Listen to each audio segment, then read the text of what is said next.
Welcome to the Gridiron Guys, Super Bowl champion Carey Davis. I'm Anthony Stalter, and we are doing our top five. So Carey's top five headlines and my top five headlines. That's what this podcast is all about. But first, we have to go over the picks from last week. Let's do it. So we opened it up. We decided we're going to do picks. We're going to do top five. Carey's top five picks. Could be spread, could be money line, could be player props, could be totals. Same thing for me. And we'll track them throughout the course of the year to see how we do. Well, I went 3-2.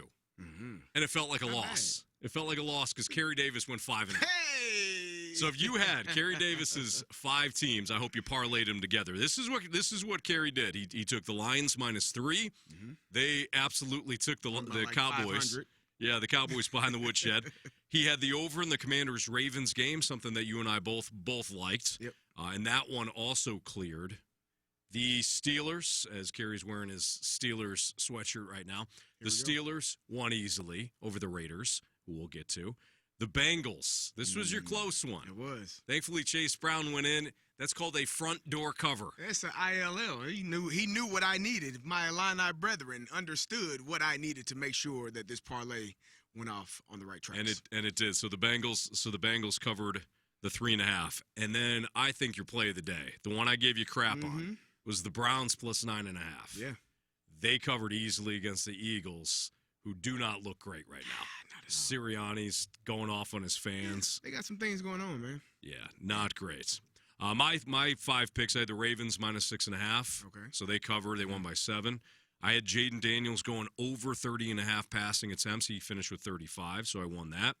And I had CeeDee Lamb over 6.5 receptions. He finished with 7. Yeah. My losses, 2 ugly ones. Saints, Bucks, under. I hate unders. I don't know why you chose that. I know. You tell me all the time, never choose the under. The under's the worst. It's uncomfortable. Well, as you Anything can see, happen. Like first quarter, I knew I was screwed.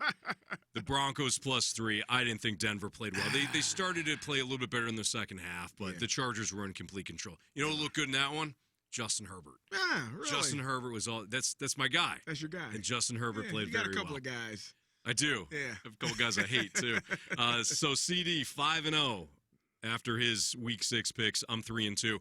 We'll let this accumulate. Yeah. So we'll do another Pick 5 segment, Pick 5 podcast for the Gridiron Guys coming up on Friday. But what we want to do with this podcast, it's not just about what we saw from over the weekend. It is kind of wrapping that in and looking forward when it comes to some of these bigger headlines. So, CD, your biggest headline, or one of your top 5. Yeah. So we don't rank them. So one of your 5 headlines for this week. So we're doing this on Tuesday, after the Monday Night Football game, and I'm going to start with Aaron Rodgers and the Jets, but mainly Aaron Rodgers. This is a gentleman that Hall of Fame quarterback, no doubt about it, first ballot. He will be there, 4-time MVP, 1-time Super Bowl champion. I don't think he's playing football very well. And I say that because the last 2 games, with the chance to go ahead, the chance to win the game, he's thrown an interception on his last drive, on his last play. And last week when he did it in London, he went to the referees and that was interference. You threw the ball inside on what should have been a back shoulder fade to Mike Williams. It was a terrible pass. Stephon Gilmore made the play and picked it off. Last night, similar mindset. You're throwing the ball to Mike Williams. You throw the ball too far inside, and it's picked off, and it ends the game against the Buffalo Bills last night. There were a couple of things that Aaron Rodgers said. He said, oh, well, Mike Williams is supposed to be running the red line. So people don't know what the red line is. Red line is something – there's a line on most college and NFL fields that is 4 yards from the sideline. It's not there in the game, but it's there. You run it. You know it's muscle memory. It's there to give your quarterback 4 yards to throw the ball over your outside shoulder so that you're not out of bounds. He has a room. He has a pocket to throw it into. He said Mike Williams should have been on the red line. Well, sir, you threw the ball inside the numbers. Right. So who are you blaming? Aaron Rodgers has been great his entire career with being off balance, throwing off one foot, throwing back foot up in the air, like all of these things because he had elite arm talent. He no longer has elite arm talent. He's 40 years old. Some things start to change as you get older. I know this every day when I wake up. My body hurts. I got tape on my finger. I don't even know why. I'm 43 years old. It hurts like hell. This is part of the maturation process of growing and getting older. The throw he threw to Mike Williams that was so far inside that it was picked off was off balance, unnecessarily. There was no pressure in the pocket. He's throwing it, falling away to his left, and he does not have the elite arm talent that he once had, so he cannot get the ball there. And you're saying Mike Williams is not on the red line. Well, sir, you didn't throw the damn ball to the red line. Had you thrown it to the red line where Mike Williams should have been, he would have caught it over his outside shoulder and walked into the end zone. So Aaron Rodgers and his arm strength or lack thereof or inability to do the things he was once able to do when he was 26, 28, 36, like he's unable to do those things at this time, in my opinion, and it does not look good. So that was my first takeaway. That was my first headline. Aaron Rodgers, his inability to make the throws that he has always been able to make, the off-balance, off-target. You know, he's been great at that throughout his entire career. He needs to set his feet in the pocket. Everything starts from the ground up, plant his feet, throw the ball, and be accurate in where he's throwing the ball and not blame everybody else. Yeah. It's a bad throw 2 weeks in a row to end the game. Well, by you. I'll tell you what, my top headline goes head to head, actually goes along with this. So the Jets decided to acquire Davante Adams today. We're recording this on a Tuesday. So they acquire him. They acquire Davante Adams from the Raiders. Yep. It's a third round pick. It's conditional. If he performs well, it can turn into a second round pick. This is not going to have the impact that a lot of people think. Right. And I think it goes back to what you're saying with Aaron Rodgers. Carey, he looks like the Aaron Rodgers from 3 years ago. Mm-hmm. The guy that really struggled, I thought, mostly on third downs and in the red zone. Yeah. Early on in a game, I thought he looked good last night. There were some throws that he made, especially to Alan Lazard and Garrett Wilson, that were excellence. But the deeper the Jets got into from a field position standpoint, and the deeper the game went on, right. Aaron Rodgers reminded me of the guy that showed up in Green Bay the final year. And I know that he was dealing with an injury and that. He's not the same guy. Giving him another wide receiver, even as one as talented as Davante Adams, it's not going to matter. The Jets aren't one wide receiver away. Mm-mm. They are culture and leadership. Yeah. That's the issue for the Jets. They've got a bad culture, and they got bad leadership, mostly because Woody Johnson is their owner. Woody Johnson has had, Woody Johnson's so detached, I feel like, sometimes from the Jets. He's hired the wrong people consistently, and the roster the roster's talented, but you kind of get the sense that they're still missing something. They're not missing Davante Adams. They're missing somebody that can pull all of this together. They're missing a quarterback that can throw the ball without fading away and thinking that he's stay within the game, right? Yeah. Like, but make the throws. There's nothing. I saw Bo Nix go into Tampa and allow the defense. I saw him go into Tampa and take what the defense gave him over and over and over again. 2 reads, linebacker drops, he hit the slant. Linebacker comes up, safety comes up, he hit the corner. Like it was just that over and over again. Aaron Rodgers should be playing within the offense. Yeah. It looked better last night, but you're still a long way to go. I think there's going to be some fanfare over Davante Adams now becoming a Jet because everybody called it, right? Yeah. I don't think it's going to make a difference, CD. I agree. really don't. I agree. All right, your second headline. My second headline is fired coaches. Coaches on the hot seat. We've already saw one coach in Robert Saleh fired last week, and now we are in the process of there are some teams whose coaches have to be sitting on some of the hottest seats known to man, and those coaches would be Nick Sirianni.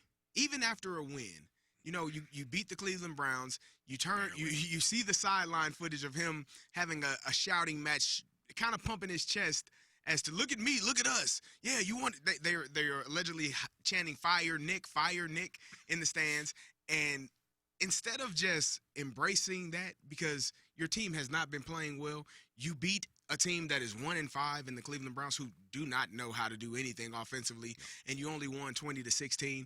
That's not a staple victory that you say, look at what we've done. Nah, not 20-16. After a bye week where you had time off to kind of adjust, get healthy, and get everybody back in the fold, that to me was kind of ridiculous to see that happening. And then he kind of downplayed it in the press conference. Oh, I was just having some good fun. Nah. Well, he also said he didn't like people booing him. You have no control over it. If you don't like it, play better, coach better. You want your guys to not be booed, to not be fussed at or being talked about in that manner. Coach better, play better, and that solves all of those things. My second person is Mike McCarthy. That team in Dallas just got They got ran through, ran over, ran past. Any type of analogy you want to describe to what that Dallas defense, that Dallas team has done or has not done this season, it is bad.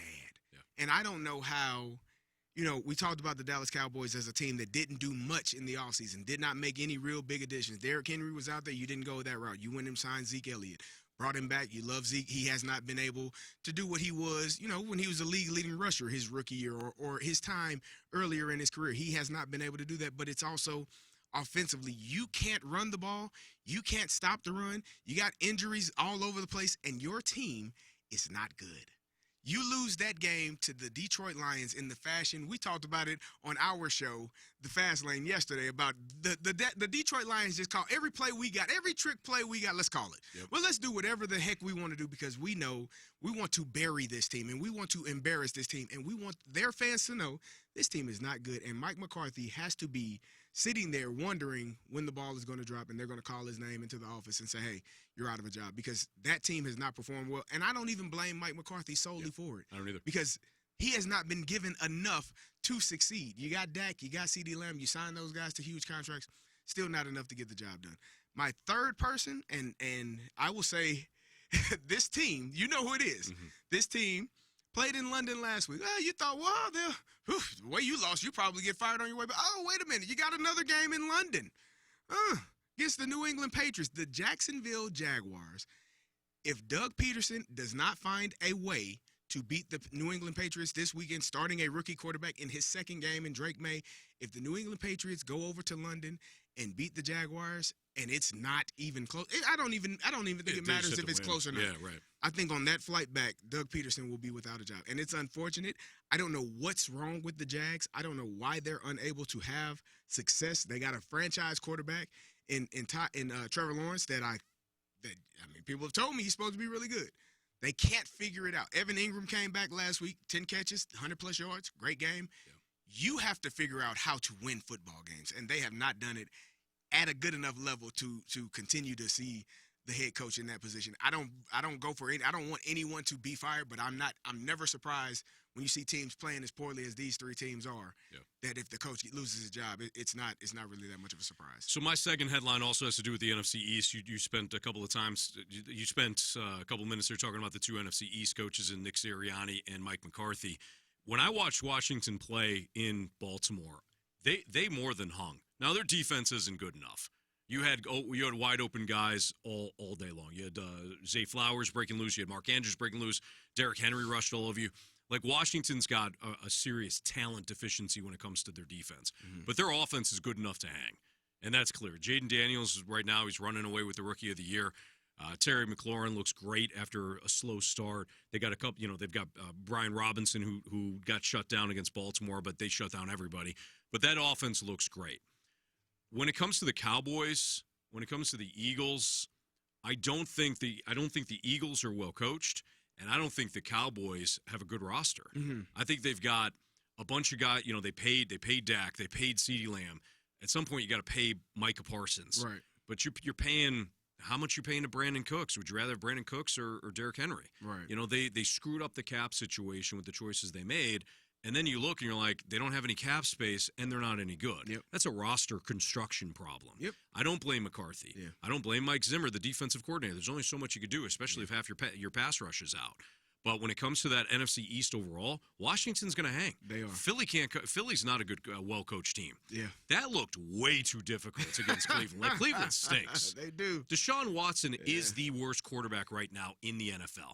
They can't protect him. If they do, he don't know where he's going with it.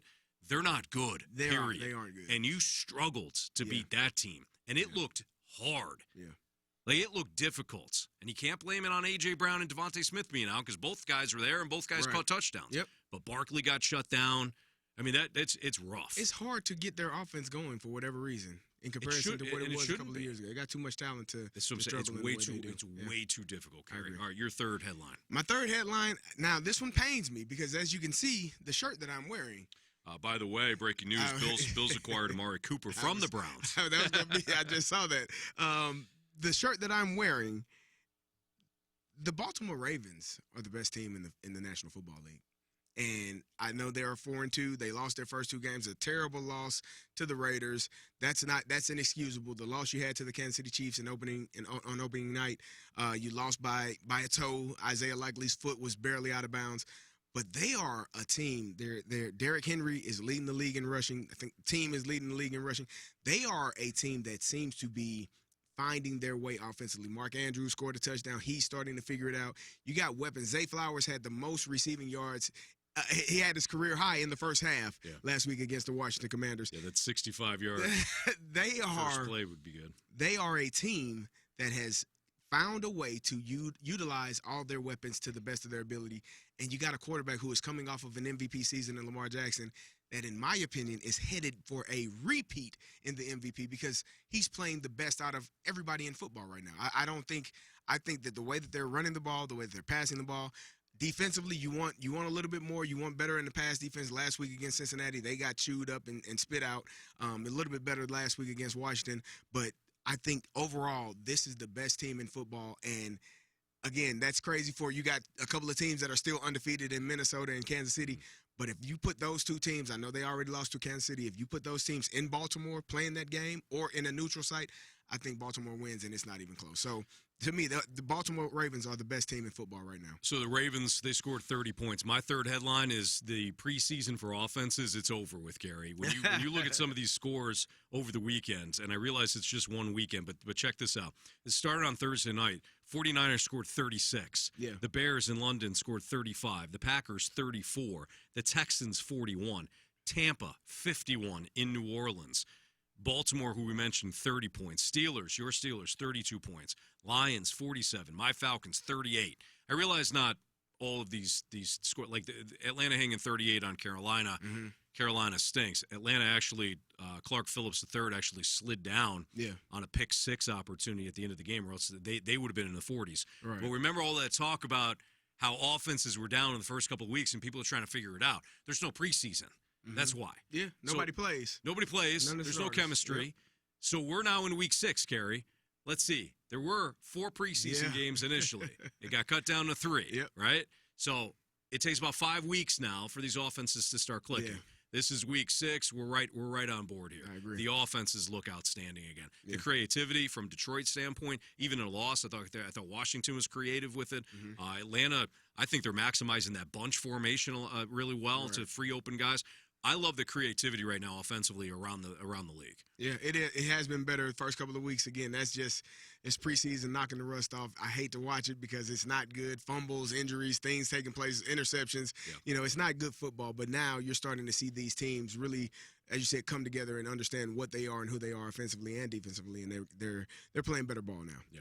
All right, your fourth. My fourth topic, I got to go to my team. The Pittsburgh Steelers are 4-2, and there's talks that they may be looking to change quarterbacks. Russell Wilson, who's been healthy the last couple of weeks, there may be a decision being made that Russell Wilson takes over the helm at starting quarterback. And, you know, I think Justin Fields brings something that Russell does not. Obviously, he's more explosive. He's younger. He can add value in the run game. Russell Wilson, at this stage of his career, is unable to do those things, I believe, at the level that Justin is. But what Russell does provide is we've talked about the on-time, on-target passes. Mm-hmm. In the pocket passing game, you have to be able to throw the ball downfield and have success. You got Pat Freiermuth, you got George Pickens, you got a couple of guys that can make plays, explosive plays in the pass game. But if you're unable to get them the ball on time, it makes it more difficult to have that offense to sustain drives.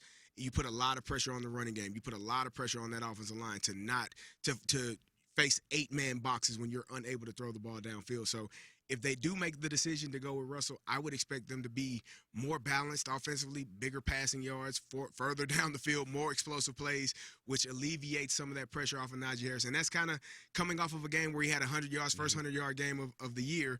But I think that it just opens it up even more if you're able to stretch the field and get some of those guys out of the box. Najee Harris runs extremely hard. He makes a hard living. Like, he runs the ball, and it's a bunch of guys tackling him 3 to 4 yards after he touches the ball. It's not a lot of room and not a lot of space for him to get out and get going. So if they do make the decision to go with Russell, it has not been finalized yet as of Tuesday. If they do make that decision, I would not be surprised if this offense opens up and is a little bit more explosive. It would be fun to see. Carey, so my fourth headline would be this would be a mistake. When I saw this before, Carey, you described it perfectly. You played the game at the highest level, so you know what you're doing. You also have been head coach / play caller from on an offensive side of things, so you know better than I would.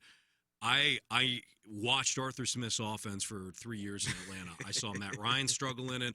And granted, Matt Ryan was older. Yeah. You know, it wasn't the same Matt Ryan that won MVP in 2016.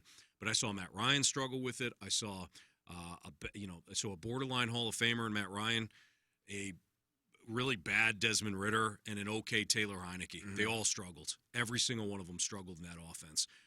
From a running standpoint, I think he's a better run coordinator than he is pass coordinator. Mm-hmm. When I watch his offenses, nobody's designed to get open. Everybody's covered. And at this stage in his career, I don't think Russell Wilson can operate that way. I think he holds onto the ball too long. And while Justin Fields, you're right, that deep pass is not there in Justin Fields' game. Right. He at least can run. And we saw him do it last week, and you're 4-2. Mm-hmm. So to me, I think it would be a mistake to switch to Russell Wilson. That's just my thought on that. Yeah, we'll find see how out it what goes. happens. Yeah. All right, so you're fifth. Well, my fifth topic is the news that you just spoke about that broke the Amari Cooper trade from Cleveland to Buffalo. And we watched the Buffalo Bills play last night. I am not as high on Josh Allen as you are. Yeah. I think Josh Allen he's a good quarterback. I don't think he is the quarterback that everyone makes him out to be. I think he's too reckless with the ball at times. I think sometimes he scares me. But the game he played last night, I can watch him play that game every day. Yeah. I can watch the Buffalo Bills run the football for the majority of the game, run the ball, him running as well, make good passes, on-time passes, and find the receivers. My issue is when he had Stephon Diggs, his numbers went up, his interceptions went up. There are more dangerous, high danger throws that he because he has a huge arm. He has a rocket arm. He's going to try to find a way to squeeze that ball in places that it should not be. And so for me, I don't know how this trade works with Amari Cooper. I know they do need a number one receiver because, again, losing Stephon Diggs, going in a different direction with Stephon this offseason, you lost that number one receiver. Getting Amari Cooper gives you that back. I don't know how it changes or how it shifts what Josh Allen does or what he is. It's going to be interesting to see. Like I said, last night, to me, that's the recipe for success for the Buffalo Bills. If you can run the football, James Cook was out, Ray Davis stepped in perfectly, able to carry the ball, had a really good game. And I think that's the recipe for the Buffalo Bills to be successful. You're adding Amari Cooper, you're going to have to throw him the ball, and now you're going to see Josh Allen, in my opinion, forcing some throws and probably turning the ball over, which he has not done this year, which is why they are having success, in my opinion. So my last thing, CD, and you heard me talk about it on the Fast Lane yesterday, is we're starting to see some separation from these teams. You know, like Philadelphia struggling with Cleveland. Mm-hmm. I know you're part of that muddled middle, Philadelphia. Yeah. You're not part of the upper echelon. You can't watch Detroit and Dallas and not think there's a massive separation Indeed. there. And you had the Lions going in. I like the Lions going in. But from an odds maker standpoint, that was a 3-point line. Right. That was it. Yep.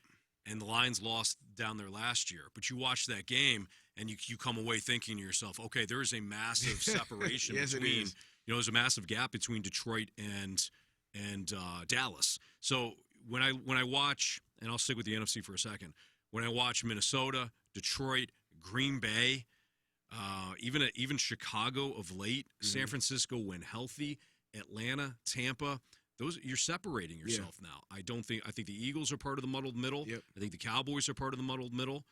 The Saints, now without Derek Carr, who I don't think is that great anyways, you're now trending to where like the Giants are in that conference. Seattle, you're a fraud. Arizona, you could be exciting some weeks, but other weeks like that. That's what I'm talking about with that separation. Yeah. And then you get into the AFC. You mentioned Baltimore. Baltimore's the best. To me, it's still Kansas City's conference to lose. But the Chargers are well coached. Denver's well coached. The AFC South, like Indy, Tennessee, Jacksonville, no thanks.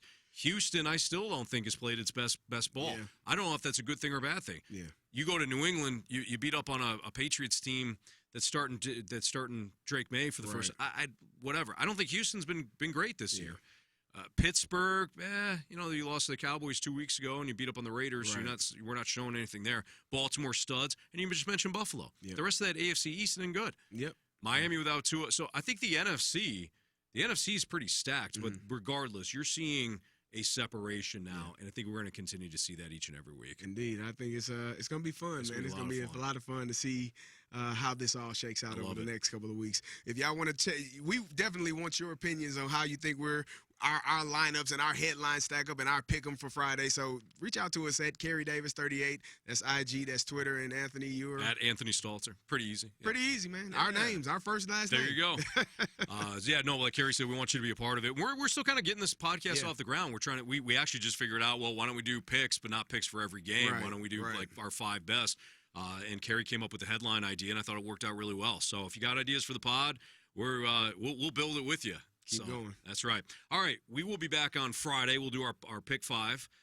Might want to key in on Carey's picks, man. 5-0. Hey. I was 3-2, so together 8-2. That's pretty good for the Gridiron Guys. Indeed. So hope you come back on Friday. Tune in then, and we'll get you prepped for Week 7 in the NFL. For Carey Davis, I'm Anthony Stalter. This has been the Gridiron Guys. We'll see you next time.